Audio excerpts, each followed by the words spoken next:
السلام علیکم کچیر تاسو نه خبر زمانم جمیل احمد دی او نن زه غواړم چې زه سره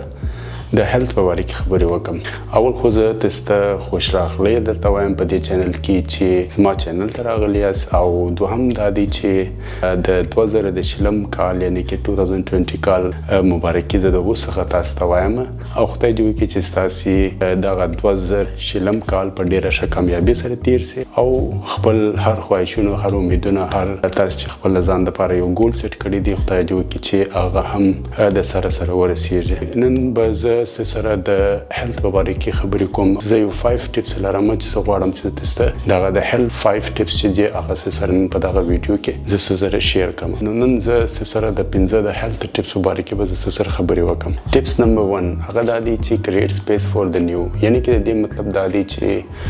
خپل زاړه عادتونه چې جی پاغه کې ته وګوره چې کم عادتونه چې ستا ناکار عادتونه دي یعنی بیکار عادتونه دي هغه باید ته پر نیو عادتو باندې ته بدل کې. لکه مثال اوس کته چیرې ټي وي ته ډیر کښینې نو پر ټي وي باندې ستا ډیر وخت ضایع کیږي، ته باید دغه عادت پرېږدې او دغه رقم مثال کته چیرې د باندې وځې د باندې ته داسې خلکو سره کښینې یا داسې فضوله ځای ته کښینې چې په هغه ځای کې تا ته فایده کمه رسیږي او ستا وخت ډیر پشکې ضایع کیږي نو هغه عادت زوړ عادت چې دی هغه پرېږده د هغه پر ځای باندې یو داسې ځای کښېنه چې په هغه ځای کې تاته زده کړې وسي یا ته مثال د هغه ځای څخه یو داسې یو فایده واخلې چې هغه ستا په ژوند کې یا ستا په دا کال کې تاته فایده ورسیږي چې تاته په خپله محسوس چې دغه کال زما در تیر کال شو. اوس مثال کته چیرې غوړي ډیر خورې د غوړو عادت چې دی دغه پرېږده کم غوړي خوړل شروع کړه یعنی کې دا به ستا د صحت دپاره فایده وي. دغسې مثال که بوره ډیره خورې بوره کمه کړه. نور داسې عادتونه چې هغه تاته تاوان رسي زاړه عادتونه هغه پر نوي پر ښه عادتو باندې بدل کړه. دوهم سټارټ ا نیو هیلثي ډایټ، یعنی کې خپل په ژوند کې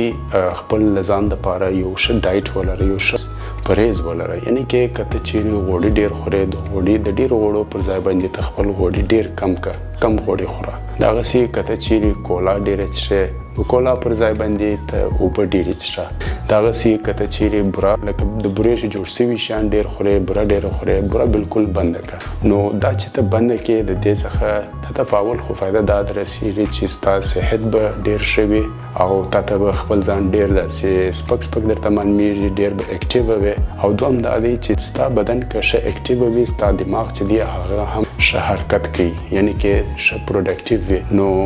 یو ښه ډایټ درلودل دا ستا د صحت دپاره ډیر خاص ضروري دی. پرهیز یعنی کې ډایټینګ چې دی دا ډیر ضروري دی. که ته غواړې چې ته خپل صحت ډیر ښایسته ولرې او ته خپل د صحت ډیر خیال وساتې یا ته غواړې چې فټنس ته ولاړ سې او د فټنس بعد ستا پر صحت باندې ډیر ښه تاثر ولویږي نو د هغه اولین راز چې دی او اولین کار چې دی هغه باید ته خپل ځان دپاره یو ښه ډایټ ولرې یو ښه پرهیزانه ولرې. لکه مثال ته باید غوړي بند کې باید شوګر بند کې د بورې شیان چې د کوم شی د بورې جوړ سوي دي هغه شیان باید ته بنده کې. دغه رقم مثال کوکا کولا وسولې یا سوډا وسولې د سوډا پر ځای باندې اوبه څښل ډیر شروع کړي. نو ډایټینګ چې دی هغه ستا د یو ښه صحت یو غټ راز دی او یو غټ کومک دی چې ستا صحت به همیشه ښه وي. نو ډایټینګ ته غټه توجه ورکړه. ډایټینګ ستا د صحت یو غټ کومکګاره دی. نیکسٹ گیټ نیو ورک آوټ کلاتس، یعنی کې چې ته فټنس ته ځې د فټنس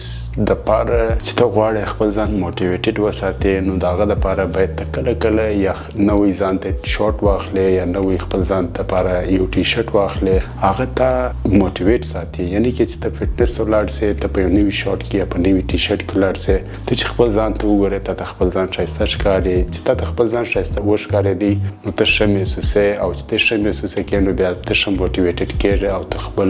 سپورټ په ښه طریقه سره کوې. نو دا یو ذریعه ده چې خپل ځان موټیویټډ ته باید څنګه وساتې چې ته خپل ځان هر وخت په فټنس کې خوشحاله ولرې او نور هم خلک ورته ته وګوري او د هغو په نظر کې هم باید ته ښایسته وښکارېږې. نمبر 4 هغه دا دی چې کیپ ټریکینګ آف یور ګولز،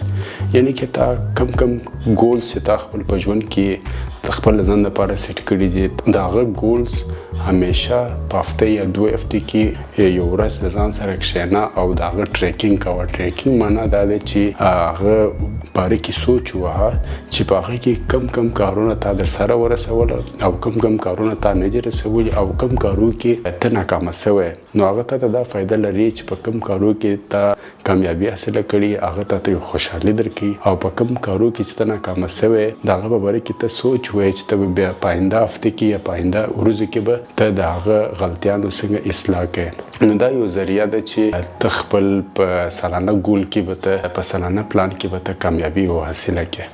او اکثره داسې هم کېدلی سي چې ته بالکل خپل ګول چې دی کم خپل ځان دپاره چې تا کم پلان سیټ کړی دی په هغه کې ته بالکل ناکامه سې نه کې پوره هفته ته هغه کار ونه کې، نو ته خپل ځان سره ډېر داسې فکرجن سې چې دا کار خو زه نسم کولی. نو بالکل مایوسه کېږم، د دې مطلب دا نه دی چې دا بالکل در څخه پاته سو، لیکن هغه ته وخت ورکړه، پروا نه کړي، یو هفته 2 هفتې وخت ورکړه، د هفته 2 هفتې بعد یې بیا ته بېرته سره شروع کړه. دا یوازې ستا سره نه دی، دا زما سره هم کېږي، زه هم اکثره داسې محسوسوم، لیکن دا د یو وخت لپاره دی، پروا نه کړي، بیا بله هفته بیا ته بېرته خپل کار ته دوام ورکړه.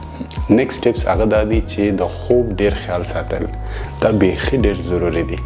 اوس اکثر چې جی هغه خلک دا کوي چې د شپې تر ناوخته پورې د انډیوالانو سره ناست شي یا د شپې تر ناوخته پورې ټي وي ګوري، نو د شپې ناوخته بیده سي او چې دی ناوخته بیده سي نو بیرته ناوخته ظاهر دی، بیا ناوخته راکښېني سهار، نو د ده څخه خپل دوکانداري یا مثال که دی سکول ته ځي هغه کارو کې بیا دی چې دی په صحیح طریقه سره نه کوي، ولې چې د خوب پوره نه وي. نو د دې بهتره طریقه دا ده چې خپل ځان دپاره د شپې یو ښه وخت مقرره کړه چې ته پر دغه وخت باندې باید ته ولاړ سې، خپل ځای ته ولاړ سې او باید ته بیده سې، او سهار وختي چې دی باید ته 2-3 ساعته باید ته در وختي راکښېنې. نو د هغه فایده دا ده چې یو خو به ته خپل مثال د سهار منځه ته به راکښېنې، او دوم دا دی د منځه بعد ډایرکټ ولاړ سه، فټنس وکړه، د فټنس چې وکړې راغللې نو بیا که ته دوکانداري ته ځې خپله دوکانداري ته سره ورسوه، او که ته سبقه ته ځې یا کالج یا سکول ته ځې نو هغه کار بیا سره ورسوه. نو خوب کول ډېر ضروري دی، باید هر انسان په ورځ کې تقریبا یا 7 ساعته یا 8 ساعته خوب باید لازمن وکړي. دغه ستا د صحت یو غټ راز دی. او که تاسو غواړئ دغه رقم زما نورې ویډیوې وګورئ نو زما چینل سبسکرایب کړئ او لایک یې کړئ، او که شیر کول غواړئ شیر یې کړئ، نو بیا به پر یو نوي ویډیو ګورو. دا ګړی د خدای په امان ښه ورځ ولرئ.